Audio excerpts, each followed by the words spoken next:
ஓம் சாந்தி 6/7/2024 சாக்கார முரளியின் சாரம். இனிமையான குழந்தைகளே, பாபாவினுடைய நினைவின் மூலம் புத்தி சுத்தமானதாக ஆகிறது. தெய்வீக குணங்கள் வருகிறது. இதனால் ஏகாந்தத்தில், அதாவது தனிமையில் அமர்ந்து கொண்டு தன்னைத்தானே கேளுங்கள். தெய்வீக குணங்கள் எந்த அளவிற்கு என்னுள் வந்துள்ளதென்று. கேள்வி: அனைத்தையும் விட பெரிய அசுர அவகுணம் எது? அது குழந்தைகளிடம் இருக்கக்கூடாது. அனைத்தையும் விட பெரிய அசுர அவகுணம் எது? அது குழந்தைகளிடம் இருக்கக்கூடாது. பதில்: அனைத்தையும் விட பெரிய அசுர அவகுணம் யாரிடமாவது கரடுமுரடான முரட்டுத்தனமான கடுமையான வார்த்தைகளை பேசுவது. இதைத்தான் பூதம் என்று சொல்லப்படுகிறது. எப்பொழுது யாரிடமாவது இந்த பூதம் பிரவேசமாகிறது என்றால் மிகுந்த நஷ்டத்தை ஏற்படுத்தி விடுகிறது. இதனால் அதனிடமிருந்து விலகிவிட வேண்டும். எந்த அளவிற்கு முடிகிறதோ அந்த அளவிற்கு பயிற்சி செய்யுங்கள். இப்பொழுது வீட்டிற்கு செல்ல வேண்டும். பிறகு புதிய ராஜ்யத்தில் வர வேண்டும். இந்த உலகத்தில் அனைத்தையும் பார்த்தாலும் எதுவும் கண்ணுக்கு தென்படக்கூடாது. ஓம் சாந்தி. முயற்சி செய்து பாபா நினைவின் ஈடுபாட்டில் இருக்க வேண்டும். அசரீரி ஆவது கூட நல்ல பயிற்சியாகும். மற்றபடி நேரம் குறைவாக இருக்கிறது. வீட்டிற்கு செல்ல வேண்டும். பிறகு பாபாவினுடைய உதவி இருக்கிறது. இப்பொழுது வீட்டிற்கு செல்ல வேண்டும். அங்கிருந்து பிறகு தன்னுடைய ராஜ்யத்தில் வர வேண்டும். கடைசியில் இந்த 2 விஷயங்கள் தான் இருக்கும். அதாவது செல்ல வேண்டும், பிறகு வர வேண்டும். இந்த நினைவில் இருப்பதனால் சரீரத்தின் வியாதிகள் தானாகவே போய்விடுவதை நம்மால் பார்க்க முடிகிறது. அந்த அளவிற்கு குஷி தங்கிவிடுகிறது. குஷியை போன்ற டானிக் வேறு எதுவுமே இல்லை.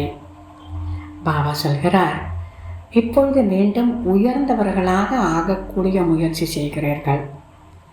இது சிவா பாபாவிற்கு புதிய விஷயம் ஒன்றுமில்லை. குழந்தைகளாகி உங்களுக்கு புதிய விஷயமாகும்.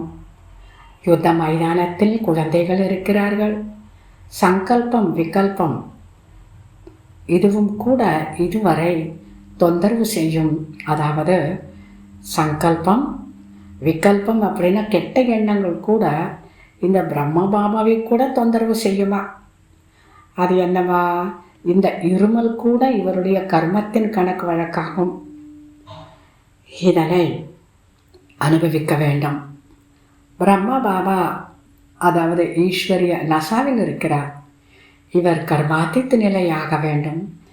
சிவ பாபா எப்பொழுதுமே கர்மாதித் நிலையில் தான் இருக்கிறார். ஆக பிரம்மா பாபா அந்த நிலையை அடைவதற்காக எவ்வளோ முயற்சி பண்ணியிருக்காரு. குழந்தைகளாகி உங்களுக்கு மாயையினுடைய புயல் போன்ற கர்ம வினைகள் வரும். இதை புரிய வைக்க வேண்டும். இப்பொழுது பாபாவையும் பிரம்மா விஷ்ணு சங்கரையும் பார்ப்பதால் இந்த பிரம்மா தபஸ்யை செய்கிறார் என்பது புத்திக்கு வருகிறது. இதுவே வெண்ணிற ஆடையாகும். கர்மாதித் நிலை கூட அதாவது இந்த சங்கம் யுகத்தில் தான் ஏற்படும். முன்கூட்டியே உங்களுக்கு சாட்சாத்காரம் கிடைக்கிறது. இந்த பாபா பரிஷ்தா ஆவார். நாம் கர்மாதித் நிலையை அடைந்து வரிசைப்படி பரிஷ்தாவாக ஆவோம் என்பது நீங்களும் தெரிந்திருக்கிறீர்கள். எப்பொழுது நீங்கள் பரிஷ்தாவாக ஆவீர்களோ அப்பொழுது புரிந்து கொள்வீர்கள். இப்பொழுது சண்டை ஏற்படுகிறது.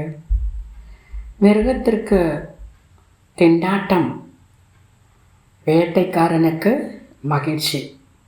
பாருங்கள், இது மிகவும் உயர்ந்த நிலையாகும். குழந்தைகள் இத்தகைய ஒரு நிலையை தாரணை செய்ய வேண்டும். பாபா சொல்கிறார், ஆத்ம அபிமானி ஆகுக. தந்தையினிடமிருந்துதான் ஆஸ்தியை எடுக்க வேண்டும். தந்தையை நினைவு செய்தீர்கள் என்றால் குப்பை வெளியேறிவிடும். குழந்தைகளாகிய நீங்கள் முயற்சி செய்து ஆன்மீக கண்காட்சி மற்றும் கல்லூரியை திறக்க வேண்டும். ஏதுங்கள். உலகத்தில், அதாவது சொர்க்கத்தின் ராஜ்யம் நொடியில் எப்படி கிடைக்க முடியும் என்பதை வந்து புரிந்து கொள்ளுங்கள் என்று. தந்தையை நினைவு செய்தீர்கள் என்றால் சொர்க்கத்தின் ராஜ்யம் கிடைத்துவிடும். நல்லது. தாரணைக்கான முக்கிய சாரம். முதலாவது, நடந்தாலும் சுற்றினாலும் ஒரு தந்தையின் நினைவில்தான் இருக்க வேண்டும். மற்றும் எதை பார்த்தாலும் பார்ப்பதற்கு தென்படக்கூடாது. இதுபோல பயிற்சி செய்ய வேண்டும். நமக்குள் தெய்வீக குணம் எதுவரை வந்திருக்கிறது என்று ஏகாந்தத்தில் அமர்ந்து கொண்டு தன்னை சோதனை செய்ய வேண்டும். இரண்டாவது, தந்தையின் பெயருக்கு நிந்தனை ஏற்படும்படியான எந்த ஒரு செயலும் செய்யக்கூடாது. தெய்வீக குணங்களை தாரணை செய்ய வேண்டும். இப்பொழுது வீட்டிற்கு செல்ல வேண்டும். பிறகு தந்தையினுடைய ராஜ்யத்தில் வர வேண்டும் என்பது புத்தியில் இருக்க வேண்டும். வரதானம். சேவைகளில் சுப பாவனையை கூடுதலாக சேர்ப்பதன் மூலம் சக்திசாலி பலனை அடையக்கூடிய வெற்றி மூர்த்தி ஆகுக.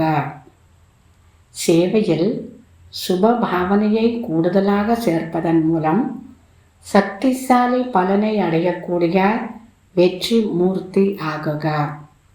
விளக்கம். என்னவெல்லாம் சேவை செய்கின்றீர்களோ அதில் அனைத்து ஆத்மாக்களுக்கும் சகயோகத்தின் பாவனை இருக்க வேண்டும். குஷியின் பாவனை மற்றும் நல்ல எண்ணம் இருக்க வேண்டும்.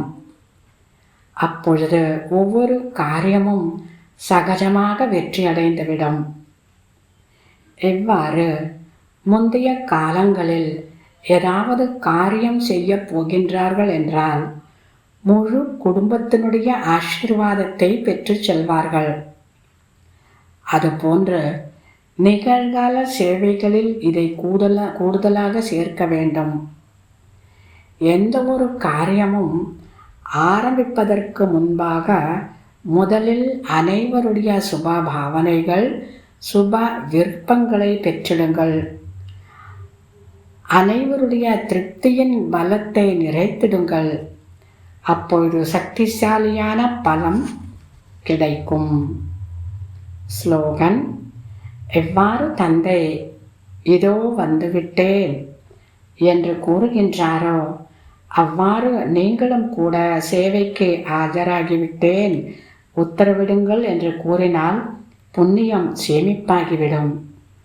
எப்படி தந்தை இதோ வந்துவிட்டேன், ஆஜராகிவிட்டேன் என்று கூறுகின்றாரோ அதே போன்று குழந்தைகளாகிய நீங்களும் கூட சேவைக்கு ஆஜராகிவிட்டேன், உத்தரவிடுங்கள் என்று கூறினால் புண்ணியம் சேமிப்பாகும். நல்லது. இனிமையிலும் இனிமையான 5000 வருடங்களாக காணாமற் போய் மீண்டும் கண்டெடுக்கப்பட்ட செல்ல குழந்தைகளுக்கு தாய் தந்தை பாப் தாதாவின் அன்பு நினைவுகள் மற்றும் காலை வணக்கம். ஆன்மீக குழந்தைகளுக்கு ஆன்மீக தந்தையின் நமஸ்காரம். ஆன்மீக தந்தைக்கு ஆன்மீக குழந்தைகளின் நமஸ்காரம். ஓம் சாந்தி.